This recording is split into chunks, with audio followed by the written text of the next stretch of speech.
समय का पहिया हमेशा घूमता है। क्या चाइना का समय हो गया है? अब ऐसा क्यों कहा जा रहा है? 30 सालों में जो नहीं हुआ वो चाइना के साथ हो रहा है, तो वहीं भारत में ठीक इसका उल्टा हो रहा है। स्क्रीन पे एक वीडियो देख रहे हैं। ये जो ब्रिज देख रहे हैं आप, ये ब्रिज असम में अभी निर्माण हुआ और इसका उद्घाटन किया पीएम मोदी ने। हमने कल आपको बताया था कि एक रनवे का भी उद्घाटन किया गया। ये ना एक ट्रेलर है। भारत इससे कहीं ज्यादा तेजी से आगे की तरफ बढ़ना चाह रहा है और इसके लिए भारत का प्लान भी रेडी है और ये प्लान भारत के बहुत लंबी आकांक्षा को दिखाता है। भारत ने एक टारगेट बनाया कि साल 2047 तक हम एक विकसित देश होंगे, लेकिन ये सिर्फ कहने से नहीं होता है। भारत उस दिशा में काम भी कर रहा है। अमिताभ कांत ये क्या कहते हैं? ये कहते हैं कि भारत अब शहरीकरण की तरफ बढ़ रहा है। अब इसका क्या अभिप्राय है? इनके कहने का मतलब है कि भारत बहुत तेजी से इंफ्रास्ट्रक्चर का निर्माण कर रहा है उन इलाकों में भी जहां भारत की पहुंच पहले बहुत कम थी। एक चीज देखने को मिला पिछले 2 दशकों में, ये चीज आप लोगों ने भी नोटिस किया होगा। पहले ना सबसे बड़ी समस्या भारत की क्या थी? सड़कें। और ये सड़कें इतनी बड़ी समस्या थी कि कई इलाकों में लोग वही पुराने तरीके से जी रहे थे, पुराने तरीके से आ जा रहे थे। पर इस 10 सालों में या 12 सालों में एक बहुत बड़ा बदलाव देखने को मिला कि इस नई सरकार ने सबसे पहले सड़कों का जाल बिछाना शुरू कर दिया बहुत तेजी के साथ। और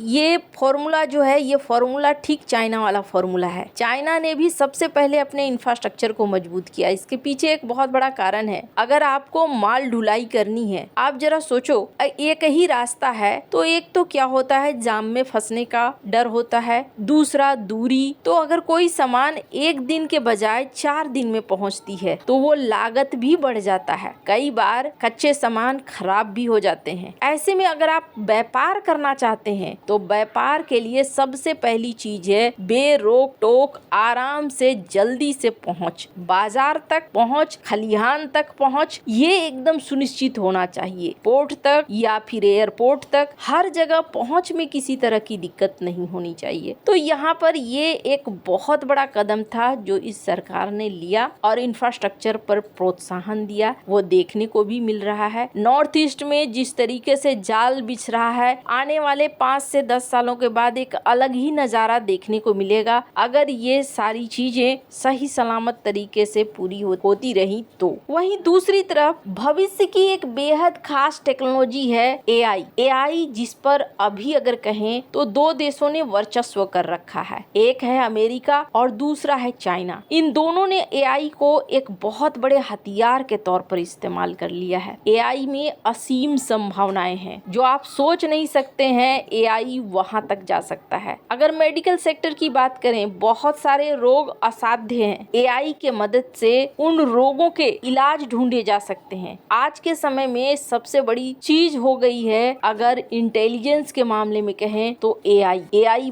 बहुत बहुत बहुत बड़ी चीज हो चुकी है। एलन मस्क ने एक बहुत अच्छा बयान दिया था और कहा था कि आने वाले 10 सालों में ना आप दुनिया को एकदम से बदलते हुए देखोगे। आप देखोगे बहुत सारी चीजों को एआई कर रहा है और एआई हमारे लिए ला रहा है। ये एक बहुत बड़ा बदलाव है। लेकिन क्या भारत इसमें पीछे रह गया है? चाइना और अमेरिका के मुकाबले अगर कहें तो भारत जरूर थोड़ा पीछे रहा है, लेकिन भारत अब तेजी से उन्हें पकड़ना भी चाह रहा है और इस रेस में अपने आप को बनाए रखना चाह रहा है। इसका ताजा प्रमाण है एआई समिट। और ये समिट जो 19 फरवरी से यहाँ शुरू होने वाली है, यहाँ पर दुनिया भर के बड़े बड़े लोग आ रहे हैं। कई देशों से पूरा ग्रुप आ रहा है। अब आपके मन में सवाल होगा कि ये इतने बड़े बड़े देशों से ग्रुप क्यों आ रहे हैं? यूएन के गुटरेस ने, जो चीफ है, हालांकि यूएन तो कोई काम की संस्था नहीं है, लेकिन गुटरेस कभी कभी सही बोल जाते हैं और अच्छा बोल जाते हैं। गुटरेस ने एक बहुत बड़ी बात कही। गुटरेस ने कहा कि देखो,